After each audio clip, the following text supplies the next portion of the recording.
Hi muckers, welcome back to my YouTube channel. Thank you so much for clicking on my YouTube video today and on my channel. I really appreciate you being here, and I'm super excited for today's video because we're picking up something that we have not done in quite some time, which is my favorite thing to do on this channel, which is going through the subreddit on Reddit. That is what a subreddit means. Congratulations, Adam, you got there in the end. Am I the Asshole, which is a subreddit, we've got that, in which people go on and they say things that they've done or things that are going on in their lives, and they ask whether they are the asshole, the other person is the asshole, whether no one's the asshole, whether, you know, more information is needed, or, you know, all these different things. And it's a really fun place because you just get to judge other people, which we love doing. So I have went through and I've picked out some random ones. And we're going to go through them, so I'm going to read them, and what I would appreciate you doing to make it fun, let me put the arm of this chair up so it's more comfortable, there we go. What I would appreciate, if you want to play along with me, is there is 1, 2, 3, 4, 5, 6. So, you comment down below, number 1, and then your opinion. Number 2, your opinion. So, these are the ones that we can get. We can get asshole, not the asshole, everyone sucks here, or no asshole here. So that is what you can say for 1, 2, 3, 4, 5, and 6. Alright, so the first one is, am I the asshole for cancelling on family vacation after my newly widowed mom decides to bring her new boyfriend? So let's read it. My dad lost his 1.5-year battle with cancer 1 year ago, April 2022, at only 62 years old. He and my mom were married for 31 years. The few months before my dad got sick, he and my mom were not on great terms and were contemplating divorce. However, through my dad's diagnosis and extreme up and down of treatment, they came together, squashed some of their issues, and my mom was there to care for my dad every step of the way. I assume this is going to be an important part of the story, that she was wanting a divorce but stayed with him in his sickest moments. Alright, so I think that that is probably going to be a big piece of context, so let's remember that. I miss him every day. Understandable. Me and my mom have always had a pretty close relationship, but since my dad died, I feel like I'm seeing and talking to her less and less these days, and it makes me really sad. In August of 2022, 4 months after my dad passed, my mom started seeing someone. She'd call him her friend, slip in mentions of him in conversation, but I personally wanted nothing to do with him. I still don't. I thought it was too soon, and I told her so. Okay, I already have an opinion, but I'll wait until the end. Everyone grieves differently, and dating after losing a spouse is hard, but conversations I've attempted with this guy and the chemistry between them has been super awkward, in my opinion. That's your opinion. I'll get to the opinions in a second. I feel like she's disregarding any feelings that I have, or my sister has, or extended family have about the relationship. We're all a very close-knit family. She has now started bringing him to events and parties. That normally is what happens when people start dating. And there is an awkward vibe when he's around. Nobody wants to say it out loud. So is there or is there not? This past week, he showed up unexpectedly at our family Easter party at my parents' house. Again, what normally happens whenever people are dating. And my mom knew he was coming and didn't mention it to anyone. Well, I mean, why would she mention it if y'all are very much so saying that you hate him? We stood in prayer before we ate, and my uncle prayed out loud for those we've lost, and I felt so awkward that my mom's boyfriend was there, holding hands with my family as we talked about my dad in my dad's house, almost only a year to the day that he died. We're now booking flights for a large family vacation in June. The condo has already been booked for months, and my mom casually mentioned at Easter that she's bringing her boyfriend. That normally, again, is what happens when people are dating. I didn't hear this at the time and found out later from a cousin. I immediately called and told her that my feelings about it and my feelings about him, and she completely changed the subject and didn't acknowledge what I told her. Not to mention, we have decided to leave a day early to save money on flights, but now that her boyfriend is going, it will cost me more money because we'll no longer be splitting the costs that we originally organized and, you know, the set amount. Money is not the problem, it's the principle. Of the 20 family members that will be going on this trip, not one person wants him there, except her. He will be staying in the same condo, and we're all gonna have to tiptoe around this awkward situation for an entire week while we should be relaxing. Am I the asshole for wanting to cancel on my family vacation and stick to my guns about not wanting her boyfriend to be there even though she booked the flight? First of all, let me tell you, I'm not surprised why your mother doesn't speak to you that much. Okay, here's my thing. You literally told us that your mother and father were going to get a divorce, and the only reason they didn't get a divorce was because your dad got sick, and she decided to not go through with the divorce and stick with him, you know, in his last moments. Which is a really respectable thing to do, and a lot of people wouldn't do that. A lot of people would do that. here's the thing, your mom wanted to move on for a while, and as harsh as that sounds, you know, as devastating as losing your dad is, your mom was done with that relationship months before he passed away. That is my opinion of it. I feel that that may be a little bit too harsh. And I also feel like you're saying a lot of things like, oh, you know, everyone finds him awkward, but like, we all just don't say it out loud. It seems like a very internalized thing. Grieving is such a complex thing, and that's definitely what this is reading as, and I feel so sorry for this person. But I'm definitely going to say that they are the asshole. I feel bad for the mom. I'm going to be honest. So let me know your opinion on number 1. Here's number 2. Am I the asshole for not wanting to be around kids? My 26 male sister, 23 female, has 4 kids in her care. 5 male, 11 female, and 2 male. Jeepers. All of them are her foster children. She got a job promotion recently and has now started working longer hours. So after they get out of preschool, elementary school, I've been picking them up. Okay. I get along with them fine, but I just don't like kids in general. My family all tends to ask me to look after their kids when they can't because I get to pick my own work hours. About a week ago, my sister wanted me to take her kids to school because she had to work early and I refused. I didn't have much of a reason, but I just said that I wanted to relax and not be around them. She got very upset and started crying because I wouldn't do her job as a guardian. I told her that she chose to foster those kids and she knew what she was getting into. My parents are also upset about my choice to stop valuing her kids around and have called me selfish. Am I the asshole? Okay. I may be delusional here, but I feel like there's not enough information. And I don't like doing that, like, not enough information, but I feel that there's a lot that's probably not being spoken about here within this. I think that maybe there's conversations that are important for what are the responses to this one? This one's really confusing to me. Info needed! Oh my goodness. Info needed. Oh my god, I was like, not enough information. You didn't mention that you live in her home. How much rent are you paying? Oh!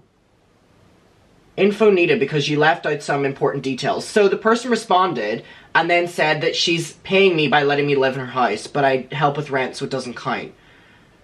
Wait, so you mentioned you live in her home. How much rent are you paying? It obviously does count for her to some reason. Are you paying for gas, electric, cable, groceries? Do you chip in, or are you just paying for rent?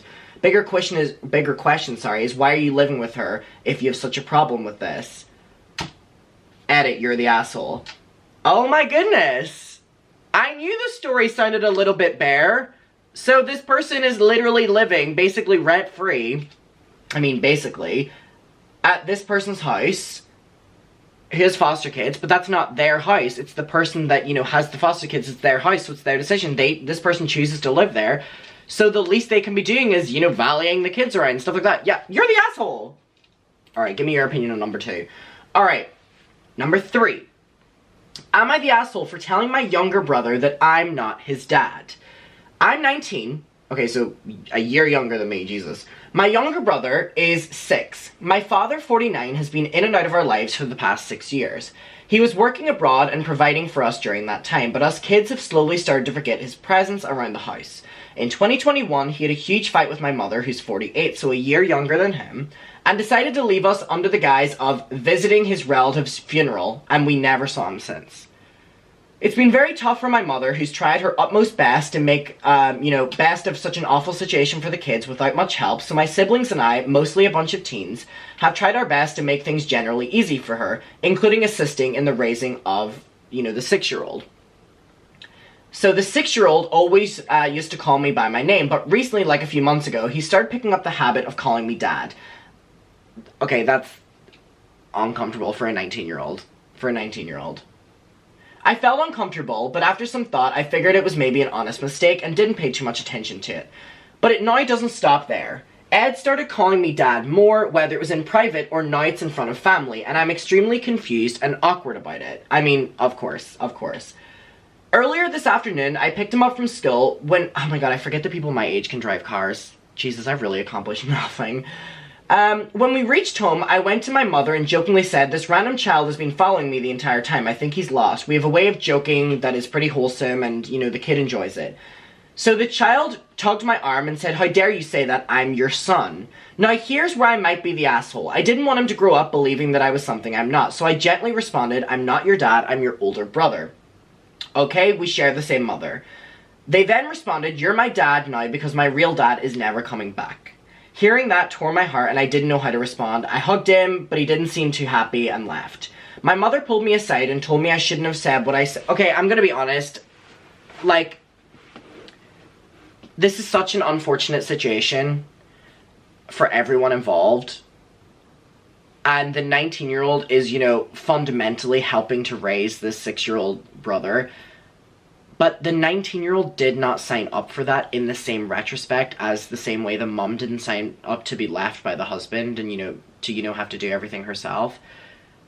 So I wouldn't say you're the asshole because you're okay to, set boundaries and you're okay to do this, especially whenever they can be crossed, so easily by your younger brother who really doesn't know any better. No one's really the asshole, so I'm just gonna say you're not the asshole. I don't think anyone is here.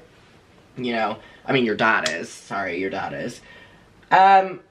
I tried to explain that as much as I understand his feelings, I want him to know what we are, and I didn't want to devastate him further in life. I also mentioned how awkward it's making me feel. She said that maybe the 6-year-old is calling me dad because I'm his actual father, or not because I'm his actual father, but because I'm the safest masculine example he's got. Upon reflection, I feel really guilty for what I did. I think my mother is right. Perhaps I was a little too harsh. Do I need people to talk some sense into me? Am I the asshole? You're not. You're his older brother, and that's like, you don't need a father figure. You don't need a mother figure as well. Like, you can have, a guardian raise you from an extended family. You can have a friend's parent or guardian raise you. You could have your brother raise you, and that is your brother raising you. That's not your dad raising you. It's your brother raising you. A single father can raise their children. A single mother can raise their children. It's mainly about being a good parent or guardian, whoever that is. And you can help raise him as a big brother. Not under the pretense of, like, being a father. So let me know your opinion on the third one. I would say for sure not the asshole. I don't think anyone's the asshole here except for your father. Alright, number 4. Am I the asshole for losing it at my sister after she said she cannot attend my wedding? I love family drama ones. They feed my soul. They feed my soul. I'm a nasty bitch. They feed my soul. Throwaway, username is a random generated one. That's when you know it's gonna be messy, whenever they're doing this under a fake username. I love it already. You see Garfield behind me, by the way? That is camp. That is camp. Really? Leg spread. Yes. The issue concerns my 30-year-old sister, Alice. The issue concerns my 30 years old sister, Alice, who's 28. We do usually get along well, but this is tanking our relationship. I'm getting married later this year. We don't have anything against kids, but just want everything to go as smoothly as possible, and there's a venue capacity. So we've decided no kids under 10. I like where this is going. I like where this is going. I think that is a good enough age where the children know to behave themselves. And also where the children are, like, socially aware enough to, like, not push it in a professional environment, you know what I mean? Like a 10 years old. Alice's daughter, my niece is currently 6 months, will be 1 by the time of the wedding. I could kind of understand if she was 8 or 9, not a disruptive age, but she's not. Alice demanded I allow her to bring her daughter, but I said no. So now she's told me she cannot come to my wedding. No such thing as babysitters? As a parent, would you not like, just like, even like a night, off? I know I would. I don't even have a baby. I just want a night off. I thought this was insane because both me and my fiance have friends and family with young kids who are arranging babysitting and making the effort. I even offered Alice to get in touch with some of my friends and their trusted sitters. She's refusing. I kind of lost it at her and said that she cannot make an effort to attend her own sister's wedding and has attachment issues. Also, side note, earlier Alice has dropped out as one of my bridesmaids, which wasn't great, but I understood.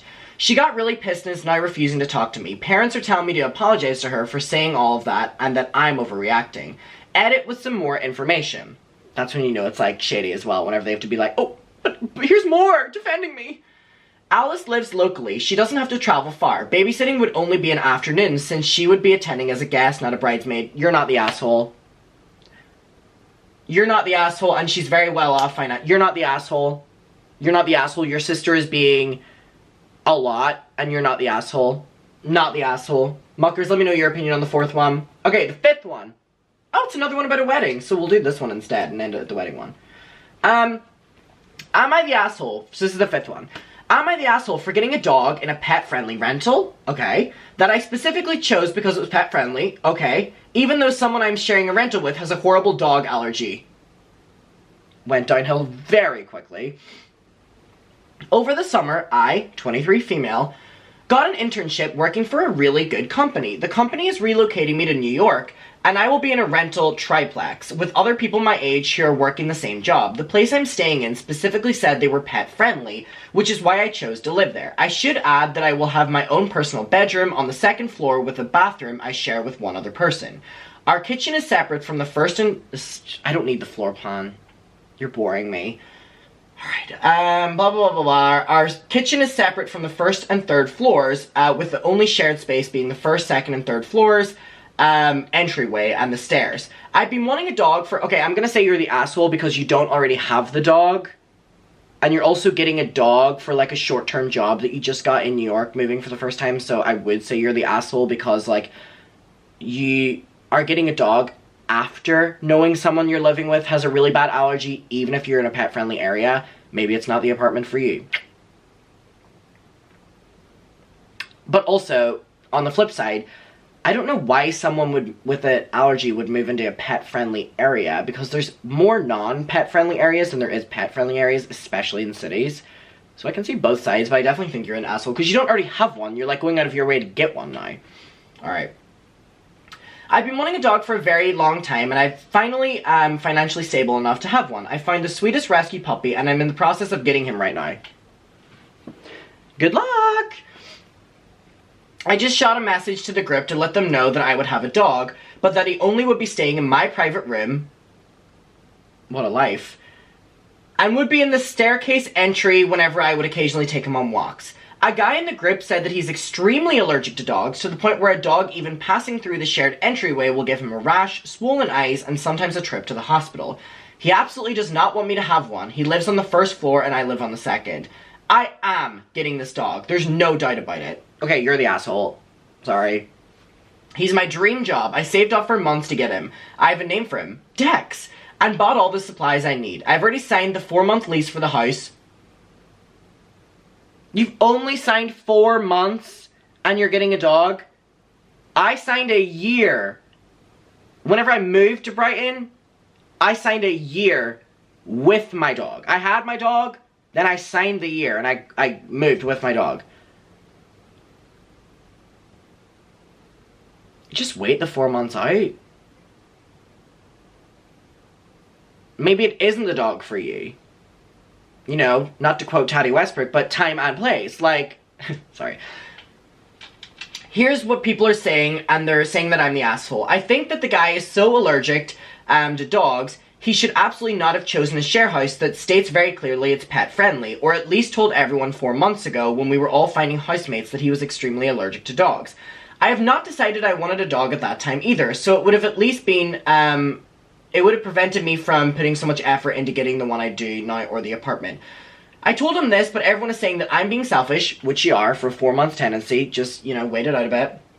Especially since I haven't even got my dog yet and could just not get him.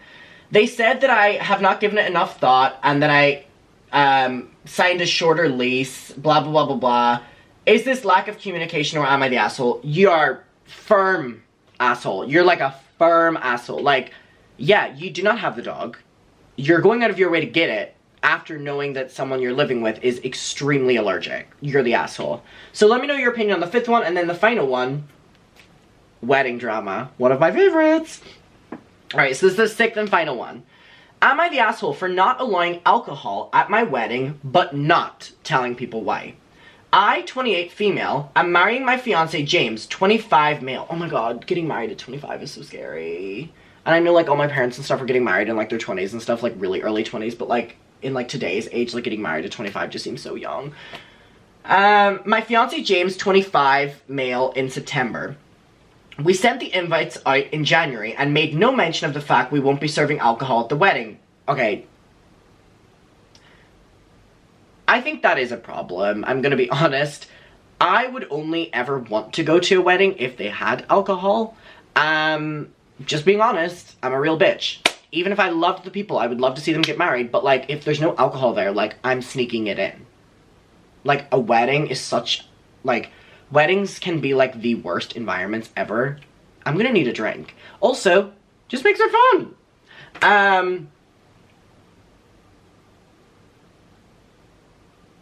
I just don't know why you wouldn't put it in the invite. Like, that is a big thing. You know what I mean? Like, I understand there's probably going to be a reason with, like, alcoholism or something like that. Extremely valid. And it's fine for a wedding to not serve alcohol. I think it's a problem, though, whenever you don't let your guests know. Alright. We will only be serving non-alcoholic options and won't be any available for people who try to buy at a bar. I'm a recovering alcoholic, sober 4 years, 7 months, but if I'm out socially and a discussion about having alcohol comes up, I always lie and tell people I'm seriously intolerant to alcohol and makes me very, very, very sick. Okay. I just don't want people to know about my sobriety. It's none of their business, which is absolutely true. Only my best friends and immediate family know, and my fiancé. James's birthday was in early April and we rented a room above a pub. Yes, big fun for the recovering alcoholic, as you can imagine, to celebrate. Convos about our wedding came up and I don't remember how I ended up talking to a big group of not so close friends, more James's friends and my acquaintances about the wedding. I said it was going to be an alcohol-free wedding and they were pretty incredulous?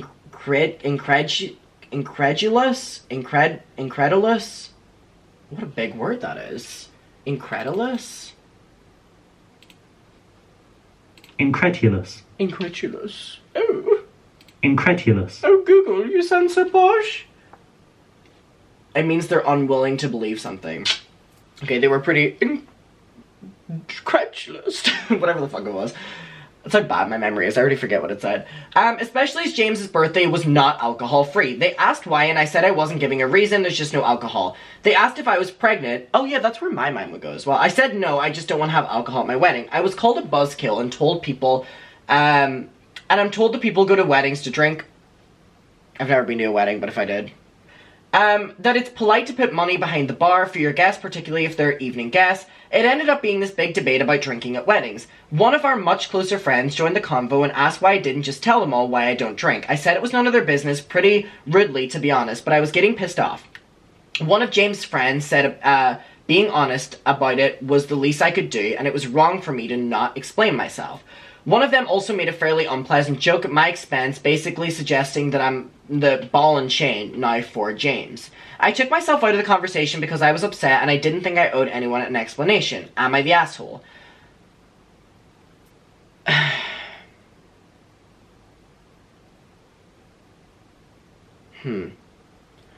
I wouldn't say you're the asshole, but what I would say is I would say this is a very important thing to include in a wedding invite.